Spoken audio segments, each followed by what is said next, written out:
നമസ്കാരം. എല്ലാ സുഹൃത്തുക്കൾക്കും ഫ്രണ്ട്സ് ഓൺ സ്റ്റഡി സെന്ററിന്റെ ഓൺലൈൻ വീഡിയോ ക്ലാസ്സിലേക്ക് സ്വാഗതം. അപ്പോൾ ഇന്നത്തെ ക്ലാസ്സിൽ നമുക്ക് കലയുമായി ബന്ധപ്പെട്ട ഒരു ടോപ്പിക്ക് നോക്കാം. കേരളത്തിലെ ദൃശ്യ ശ്രാവ്യ കലകൾ എന്നുള്ള ടോപ്പിക്ക് നോക്കാം. അപ്പോൾ കലാപരമായ ടോപ്പിക് ആയതുകൊണ്ട് തന്നെ നമുക്ക് ഏറ്റവും പ്രിയപ്പെട്ട ഒരു ടോപ്പിക്കിൽ നിന്ന് തന്നെ തുടങ്ങാം, അല്ലെ? സംഗീതം. സംഗീതം എന്ന് പറയുമ്പോൾ ചെറിയ കുട്ടി മുതൽ അല്ലെ മുതിർന്നവർ വരെ, അല്ലെങ്കിൽ സാധാരണക്കാരൻ മുതൽ വലിയ ആൾക്കാർ വരെ എല്ലാവരുടെയും ജീവിതത്തിൽ അല്ലെ അവരെ പല രീതിയിൽ സ്വാധീനിക്കുന്ന ഒരു ഘടകമാണ് സംഗീതം. വെറുതെ നേരമ്പോക്കിന് കേൾക്കുന്ന മുതൽ അല്ലെ മ്യൂസിക് തെറാപ്പി വരെ എത്തി നിൽക്കുന്നു സംഗീതത്തിന്റെ പ്രാധാന്യം അല്ലെ രോഗശാന്തിക്ക് വേണ്ടി.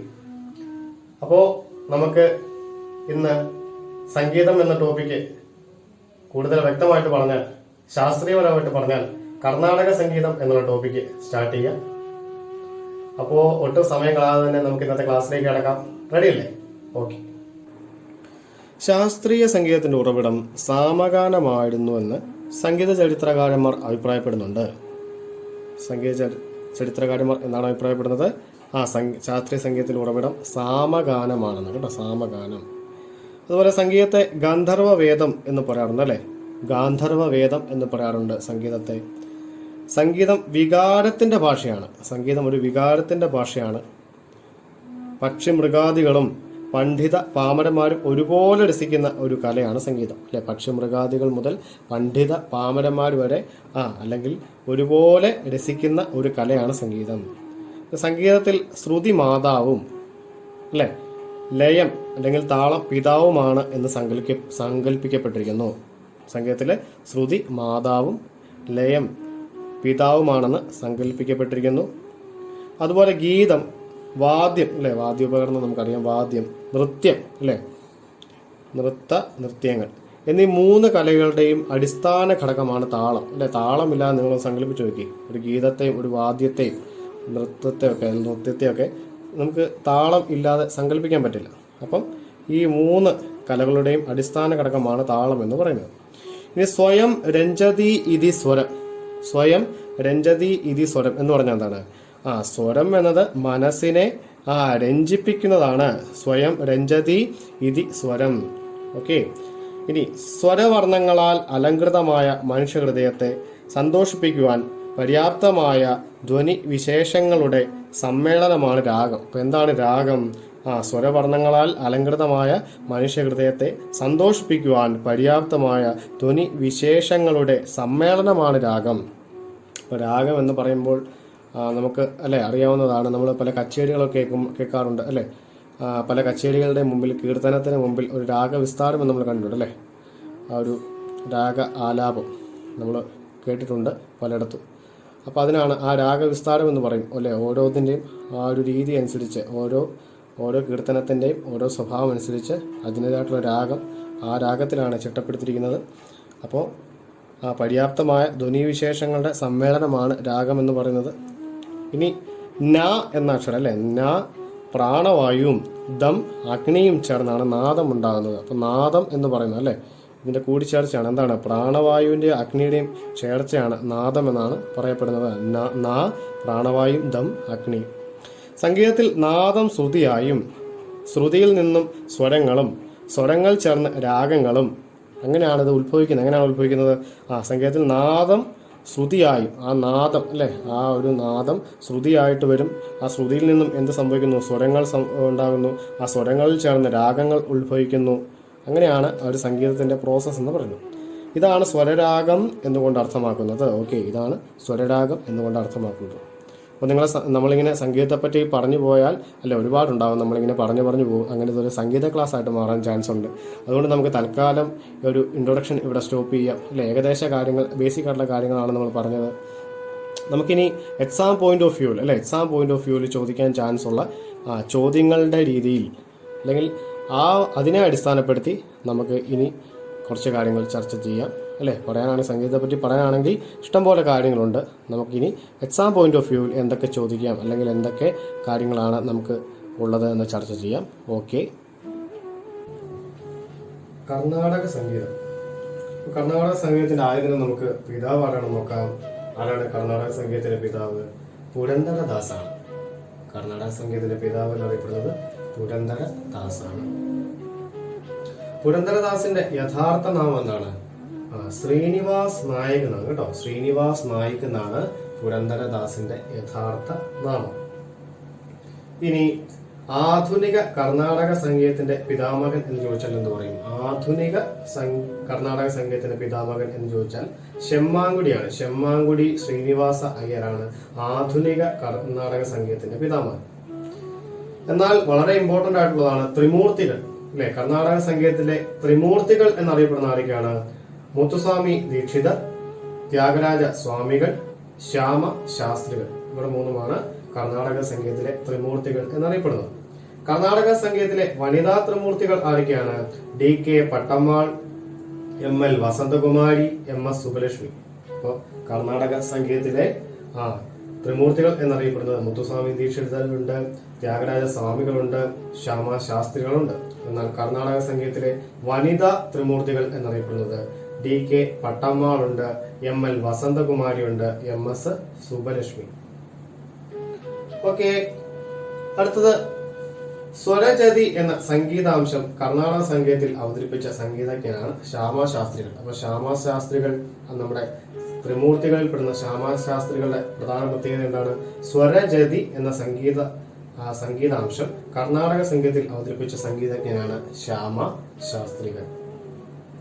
അതുപോലെ തന്നെ അറിഞ്ഞിരിക്കേണ്ട ഒരു കാര്യമാണ് പഞ്ചരത്ന കീർത്തനങ്ങൾ അല്ലെ. പഞ്ചരത്ന കീർത്തനങ്ങളുടെ ഉപജ്ഞാതാവ് ത്യാഗരാജ സ്വാമികളാണ്.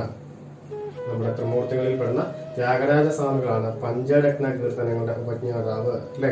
നമുക്കറിയാം പഞ്ചരത്ന കീർത്തനം വളരെ ഫേമസ് ആയിട്ടുള്ളത് എന്തരോ മഹാനുഭാവുലു എന്ന് തുടങ്ങുന്ന ഒരു കൃതിയുണ്ട്. അത് പഞ്ചരത്ന കീർത്തനത്തിൽ പെടുന്ന ഒന്നാണ്. അപ്പൊ അതുപോലെയുള്ള പഞ്ചരത്ന കീർത്തനങ്ങളുടെ ഉപജ്ഞാതാവ് എന്ന് ചോദിച്ചാൽ ത്യാഗരാജ സ്വാമികളാണ്. അടുത്തത് ദക്ഷിണേന്ത്യൻ സംഗീതത്തിന് കർണാടക സംഗീതം എന്ന പേര് ആദ്യമായി നൽകിയത് ആരാണെന്ന് ചോദിച്ചാൽ നമ്മൾ എന്ത് പറയും? ദക്ഷിണേന്ത്യൻ സംഗീതത്തിന് കർണാടക സംഗീതം എന്ന പേര് ആദ്യമായി നൽകിയത് വിദ്യാരണ്യാണ് കേട്ടോ. ആരാണ്? വിദ്യാരണ്യാണ് ദക്ഷിണേന്ത്യൻ സംഗീതത്തിന് കർണാടക സംഗീതം എന്ന പേര് നൽകിയത്. അദ്ദേഹം വിജയനഗര സാമ്രാജ്യത്തിലെ മന്ത്രിയാണ് കേട്ടോ. വിജയനഗര സാമ്രാജ്യത്തിലെ മന്ത്രിയായിരുന്നു വിദ്യാരണ്യ. ഇനി നമുക്ക് പറയേണ്ട ഒരു പ്രധാനപ്പെട്ട കാര്യമുണ്ട്. നമ്മൾ നേരത്തെ രാഗത്തെ പറ്റിയൊക്കെ പരാമർശിച്ചു അല്ലെ. അപ്പോ പ്രധാനപ്പെട്ട രാഗം എന്ന് പറയുന്നത് മേളകർത്ത രാഗങ്ങളാണ്. അപ്പൊ മേളകർത്ത രാഗങ്ങൾ 72ഓളം ഉണ്ട്. അത് ഇമ്പോർട്ടന്റ് ആണ്. മേളകർത്ത രാഗങ്ങൾ എത്ര എണ്ണം ഉണ്ടെന്ന് ചോദിച്ചാൽ 72 മേളകർത്ത രാഗങ്ങളുണ്ട്. അതിനെ അടിസ്ഥാനപ്പെടുത്തിയാണ് മറ്റു പല ജന്യരാഗങ്ങളും ക്രിയേറ്റ് ചെയ്തിരിക്കുന്നത്. ഇതാണ് അടിസ്ഥാന രാഗങ്ങൾ, മേളകർത്ത രാഗങ്ങൾ എന്ന് പറയുന്നത്. അത് പല ചക്രം ഉണ്ട്. അതിന് പല ചക്രമുണ്ട്. ഹിന്ദു, നേത്ര, അഗ്നി എന്നൊക്കെ പറഞ്ഞ് പല ചക്രത്തിൽ 6 വെച്ച് കാറ്റഗറൈസ് ചെയ്താണ് മേളകർത്ത രാഗങ്ങൾ വന്നിരിക്കുന്നത്. ഓക്കെ, അപ്പൊ 72 മേളകർത്ത രാഗങ്ങൾ ഉണ്ടെന്ന് അറിഞ്ഞിരിക്കുക. അപ്പോ ഇനി പറയാനുള്ളത്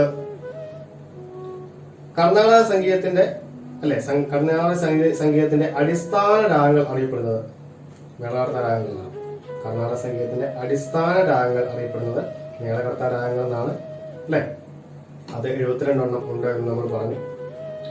ഇനി കർണാടക സംഗീതത്തിലെ കീർത്തനങ്ങൾക്ക് തുടക്കം കുറിച്ച സംഗീതജ്ഞൻ ആരാണെന്ന് ചോദിക്കാം അല്ലെ. കർണാടക സംഗീതത്തിലെ കീർത്തനങ്ങൾക്ക് തുടക്കം കുറിച്ച സംഗീതജ്ഞൻ ആരാണ്? താളപ്പാക്കം അന്നമാചാര്യരാണ് കേട്ടോ. താളപ്പാക്കം അന്നമാചാര്യരാണ് കർണാടക സംഗീതത്തിലെ കീർത്തനങ്ങൾക്ക് തുടക്കം കുറിച്ചത്. ഓക്കെ, കീർത്തനങ്ങൾ അല്ലെ, എത്രയോ കീർത്തനങ്ങളുണ്ട്.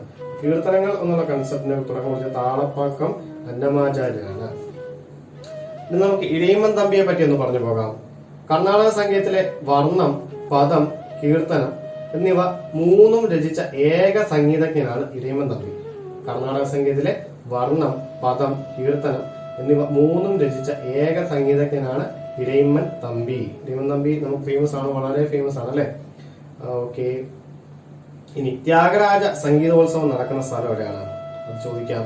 ത്യാഗരാജ സംഗീതോത്സവം നടക്കുന്ന സ്ഥലം തിരുവയ്യാറാണ് കേട്ടോ. തമിഴ്നാട്ടിലെ തിരുവയ്യാറാണ് ത്യാഗരാജ സംഗീതോത്സവം നടക്കുന്നത്. തിരുവയ്യാർ. ഓക്കെ, ഇനി ഹംസധ്വനി രാഗം. ഹംസധ്വനി രാഗം വളരെ ഫേമസ് ആണ് അല്ലെ. വളരെ പ്ലസന്റ് ആയിട്ടുള്ള രാഗമാണ്. നമ്മൾ ഓരോ കച്ചേരി കേട്ട് കഴിയുമ്പോൾ എല്ലാ കച്ചേരിക്കകത്തും തുടക്കം തന്നെ ഒരു ഹംസധ്വനി രാഗം ആയിരിക്കും. പ്രത്യേകിച്ച് ഗണപതി സ്തുതികളൊക്കെ ഹംസധ്വനിയിലാണ്. വളരെ പ്ലസന്റ് ആണ്. അതായത് നമ്മളൊരു ഒരു ഒരു ഒരു സ്റ്റേജിൽ ഒരു കച്ചേരി തുടങ്ങുമ്പോൾ തന്നെ ആ ഒരു സിറ്റുവേഷൻ അല്ലെങ്കിൽ ആ ഒരു ഓഡിയൻസിനെ ഒരു ഹാപ്പിനെസ്സിലേക്ക് കൊണ്ടുവരാൻ പറ്റുന്ന ഒരു രാഗമാണ്. ഒരു ഒരു ഒരു ഫീൽ ഗുഡ് രാഗമാണ് ഹംസധ്വനി എന്ന് പറയുന്നത്, അല്ലെ? പല കീർത്തനങ്ങളും ഹംസധ്വനി രാഗത്തിലുണ്ട്. വളരെ ഫേമസ് ആയിട്ടുള്ള കീർത്തനമാണ് വാതാപി, അല്ലെ? വാതാപി ഗണപതി ഭജേകം. അത് ഹംസധ്വനി രാഗത്തിലാണ്. അപ്പോ ഹംസധ്വനി രാഗത്തിന്റെ സൃഷ്ടാവ് രാമസ്വാമി ദീക്ഷിതർ ചോദിക്കാൻ സാധ്യതയുണ്ട്. ഹംസധ്വനി രാഗത്തിന്റെ സൃഷ്ടാവ് രാമസ്വാമി ദീക്ഷിതരാണ്. വളരെ ഫേമസ് ആയിട്ടുള്ള രാഗമാണ്, അതുകൊണ്ട് ചോദിക്കാൻ സാധ്യതയുണ്ട്. രാമസ്വാമി ദീക്ഷിതരാണ്. ഇനി കർണാടക സംഗീതത്തിലെ വിദഗ്ധർക്ക് വർഷം തോറും ചെന്നൈയിലെ മ്യൂസിക് അക്കാദമി നൽകി വരുന്ന പുരസ്കാരത്തിന്റെ പേരെന്താണ്? കർണാടക സംഗീതത്തിലെ വിദഗ്ധർക്ക് വർഷം തോറും ചെന്നൈയിലെ മ്യൂസിക് അക്കാദമി നൽകി വരുന്ന പുരസ്കാരത്തിന്റെ പേരെന്താണ്? സംഗീത കലാനിധി. കേട്ടോ, വളരെ ഇമ്പോർട്ടന്റ് ആണ്. കർണാടക സംഗീതത്തിലെ വിദഗ്ധർക്ക് വർഷം തോറും ചെന്നൈയിലെ മ്യൂസിക് അക്കാദമി നൽകി വരുന്ന പുരസ്കാരം സംഗീത കലാനിധി എന്ന പേരിൽ അറിയപ്പെടുന്നു. ഇനി സംഗീതത്തിലെ സ്വരങ്ങളുടെ എണ്ണം, അല്ലെ? സ്വരങ്ങളുടെ എണ്ണം എന്താണ്? സ്വരങ്ങൾ ചേർന്നാണ് രാഗങ്ങൾ ഉണ്ടാകുന്നതെന്നൊക്കെ നമ്മൾ പറഞ്ഞു. അപ്പൊ സംഗീതത്തിലെ സ്വരങ്ങളുടെ എണ്ണം 7 കേട്ടോ, അല്ലെ? സ രി ഗ മ പ ധ നി സ. ആ സ എന്താണ്? അവസാനം വരുന്ന സ റെപ്പറ്റീഷൻ ആണ്, അല്ലെ? സരിഗമ പദനിസ എന്ന് പറയുമ്പോൾ 8 ഉണ്ടെങ്കിലും ആ സാ റെപ്പറ്റീഷൻ ആണ്. അടിസ്ഥാനപരമായിട്ട് പറഞ്ഞാൽ സംഗീതത്തിലെ സ്വരങ്ങളുടെ എണ്ണം 7. അപ്പൊ ഈ സ്വരങ്ങൾ അടിസ്ഥാനപ്പെടുത്തിയാണ്, ഈ 7 സ്വരം വെച്ചാണ് ഇത്രയും രാഗങ്ങൾ ഉണ്ടായിരിക്കുന്നത്. ഇതിന്റെ ഓരോ സ്വരസ്ഥാനങ്ങൾക്ക് വ്യത്യാസം വരുന്നതാണ്. ഓക്കെ, ഓരോ സ്വരസ്ഥാനത്തിനും ഉണ്ടാകുന്ന വ്യത്യാസം അടിസ്ഥാനപ്പെടുത്തിയാണ് ഇത്രയേറെ രാഗങ്ങളും ഭാവങ്ങളും അതിന് വ്യത്യാസം വരുന്നത്. അതായത് ഷഡ്ജം എന്ന് പറഞ്ഞാൽ സ, അല്ലെ? സ ഷഡ്ജം, രി ഋഷഭം, ഗ ഗാന്ധാരം, മ മധ്യമം, പ പഞ്ചമം, ധ ധൈവതം, നി നിഷാദം. അപ്പൊ ഇതാണ് സ്വരങ്ങൾ എന്ന് പറയുന്നത്, സപ്ത സ്വരങ്ങൾ എന്ന് പറയുന്നത്. അപ്പൊ ഇതിനെ അടിസ്ഥാനപ്പെടുത്തി ഇതിന് ഋഷഭത്തിന് മാറ്റം ശുദ്ധ ഋഷഭമാകാം, വേണമെങ്കിൽ ചതുശ്രുതി ഋഷഭമാകാം, ഇങ്ങനെ സാധാരണ ഗാന്ധാരമാകാം, അന്ധര ഗാന്ധാരമാകാം. അങ്ങനെ പല ഈ 7 സ്വരങ്ങൾക്കും ഈ സപ്തസ്വരങ്ങൾക്കും വരുന്ന വേരിയേഷൻ അടിസ്ഥാനപ്പെടുത്തിയാണ് ഓരോ രാഗങ്ങൾക്കും മാറ്റങ്ങൾ ഉണ്ടാകുന്നത്. നമ്മളിപ്പോ നേരത്തെ പറഞ്ഞു ഈ ഭാവത്തിൽ പാടിയാൽ അത് ഹംസധ്വനിയാണ് എന്നാണ് പറയുന്നത്. അതെങ്ങനെ ഹംസധ്വനിയാകുന്നു? ആ ഹംസധ്വനിക്ക് ഒരു പ്രത്യേക ചിട്ടയായ രീതിയുണ്ട്, സ്വരസ്ഥാനങ്ങളുടെ രീതിയുണ്ട്. ആ സ്വരസ്ഥാനത്തെ അടിസ്ഥാനപ്പെടുത്തിയാണ് അത് അതിന് ആ രീതിയിലാകുമ്പോഴാണ് അത് ഹംസധ്വനിയാകുന്നത്. അതിനൊരു പ്രത്യേക സ്വഭാവം വരുന്നത്. ആ രാഗം കേൾക്കുമ്പോൾ നമുക്കൊരു പ്രത്യേക ഫീൽ വരുന്നത്. അപ്പൊ ഓരോ രാഗത്തിനും ഓരോ സ്വഭാവമുണ്ട്, ഓരോ ഫീലുണ്ട്. അത് മാറുന്നത് എങ്ങനെയാണ്? ഇന്ന രാഗമാണ് നമ്മൾ നോട്ട് ചെയ്യുന്നത് എങ്ങനെയാണ്? അതിന്റെ സ്വരസ്ഥാനം വ്യത്യസ്തമായിരിക്കും, പർട്ടിക്കുലർ ആയിരിക്കും. അപ്പോൾ ആ രീതി ചിട്ടപ്പെടുത്തുമ്പോൾ അത് ഇന്ന രാഗമായി. അങ്ങനെയാണ് സ്വരങ്ങളുടെ ചിട്ട അനുസരിച്ചാണ് ആ രാഗങ്ങൾക്ക് വ്യത്യാസം വരുന്നത്. അതൊക്കെ ബേസിക് ആയിട്ടുള്ള കാര്യങ്ങൾ നമ്മൾ ജസ്റ്റ് പറഞ്ഞു പോയെന്നേ ഉള്ളൂ.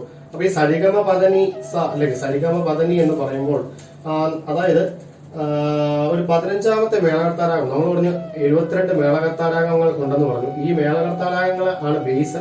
ഇതിനെ അടിസ്ഥാനപ്പെടുത്തിയാണ്, ഇതിനെ റിലേറ്റ് ചെയ്താണ് പിന്നെ മറ്റു പല ജന്യരാഗങ്ങളും ഉണ്ടായിരിക്കുന്നത്. ഇഷ്ടംപോലെ വേറെ രാഗങ്ങളുണ്ട്. പക്ഷെ ബേസിക് ആയിട്ടുള്ള രാഗങ്ങൾ എന്ന് പറഞ്ഞാൽ 72 മേളകർത്താരാഗങ്ങളുണ്ട്. ഇതിൽ 15ാമത്തെ ഒരു മേളകർത്താരാഗമുണ്ട്, വളരെ ഇമ്പോർട്ടന്റ് ആണ്. മായാമാളവ ഗൗള. മായാമാളവ ഗൗള എന്ന് പറഞ്ഞാൽ 15ാമത്തെ മേളകർത്താരാഗമാണ്, വളരെ ഇമ്പോർട്ടന്റ് ആണ്. അതായത് വെങ്കിടമഖി ആണ്, വെങ്കിടമഖിയാണ് മായാമാളവ ഗൗളയുടെ വെങ്കിടമഖിയാണ് അത് മായാമാളവ ഗൗള എന്ന രീതിയിൽ അതിനെ ചിട്ടപ്പെടുത്തിയത്. അപ്പൊ ഇതിന്റെ പ്രത്യേകത എന്താണ്? നമ്മൾ ചെറുപ്പം തൊട്ട് അല്ലെ പുതിയതായിട്ട് സംഗീതം അഭ്യസിക്കുന്ന ഒരു കുട്ടി ആദ്യം തുടങ്ങി വെക്കുന്ന രാഗം അല്ലെങ്കിൽ ആദ്യം പഠിക്കുന്ന രാഗം ഏതാണ്? മായാമാളവ ഗൗളയാണ്, അല്ലെ? സ്റ്റാർട്ട് ചെയ്യുന്നത് അല്ലെ സരി ഗ മ പ ധ നി സ സ നി ധ പ മ ഗ രി സ. അപ്പോ മായാമാളവ ഗൗളയ്ക്ക് അതിൻ്റെതായിട്ടുള്ള രീതിയാണ്. സിമ്പിൾ ആയിട്ടുള്ള രാഗമാണ്, ഒരു സമ്പൂർണ്ണ രാഗമാണ്, അല്ലെ? സമ്പൂർണ്ണ രാഗമാണ്. അതുകൊണ്ട് തന്നെ എല്ലാ മിക്ക വർണ്ണങ്ങളും ഈ വർണ്ണങ്ങള് വരിശകള്, സഡലി വരിശകൾ, ചെണ്ട വരിശകൾ, താട്ട് വരിശകള്, പല വർണ്ണങ്ങൾ, ഇതൊക്കെ മായാമാളവ ഗൗളയാണ്. സമ്പൂർണ്ണ രാഗമായതുകൊണ്ട് ആ സമ്പൂർണ്ണ രാഗമാണ് ആദ്യമായിട്ട് പഠിക്കുന്ന ഒരു വിദ്യാർത്ഥിനെ പഠിച്ചു തുടങ്ങുന്നതാണ്. എവിടെ ചെന്നാലും ഈ മായാമാളവ ഗൗളയുടെ സരിഗമ പദനിസ സരിഗമ മകരിസ വെച്ചാണ് നമ്മൾ അഭ്യസിച്ച് തുടങ്ങുന്നത്. അത്രയ്ക്കും ഇമ്പോർട്ടന്റ് ആയിട്ടുള്ള ഒരു മേളകർത്താരാഗമാണ് മായാമാളവ ഗൗള. 15ാമത്തെ മേളകർത്ത രാഗമാണെന്ന് ഒന്ന് നോട്ട് ചെയ്യുക. അഗ്നിചക്രത്തിൽ പെടുന്ന രാഗമാണ്. ഓക്കെ, അപ്പോ പിന്നെ അതുപോലെ ഇഷ്ടംപോലെ പ്രധാനപ്പെട്ട രാഗങ്ങളുണ്ട്. നമുക്ക് ഈ ഒരു ടോപ്പിക് എന്ന് പറഞ്ഞാൽ അത്ര വിശാലമായിട്ടുള്ള വാസ്റ്റ് ആയിട്ടുള്ള ടോപ്പിക്കാണ്. നമുക്ക് സംഗീതത്തെ പറ്റി പറഞ്ഞാൽ ഒരിക്കലും തീരില്ല. പക്ഷെ നമ്മൾ നമ്മൾ വളരെ ചുരുക്കി ആ എക്സാം പോയിന്റ് ഓഫ് വ്യൂവിൽ മാത്രം ഉള്ള കാര്യങ്ങളാണ് നമ്മൾ പറഞ്ഞിരിക്കുന്നത്. എക്സാം പോയിന്റ് ഓഫ് വ്യൂവിൽ മാത്രമുള്ള കാര്യങ്ങൾ നമ്മൾ എടുത്ത് പറഞ്ഞിരിക്കുന്നതാണ്. അപ്പോൾ ഇന്നത്തെ ക്ലാസ്സിൽ പറഞ്ഞ കാര്യങ്ങളെല്ലാം ക്ലിയർ ആണെന്ന് കരുതുന്നു. തൽക്കാലം നമുക്കിവിടെ കൺക്ലൂഡ് ചെയ്യാം. മറ്റൊരു ക്ലാസ്സുമായിട്ട് അടുത്ത വീഡിയോയിൽ കാണാം. Okay, then bye. Take care.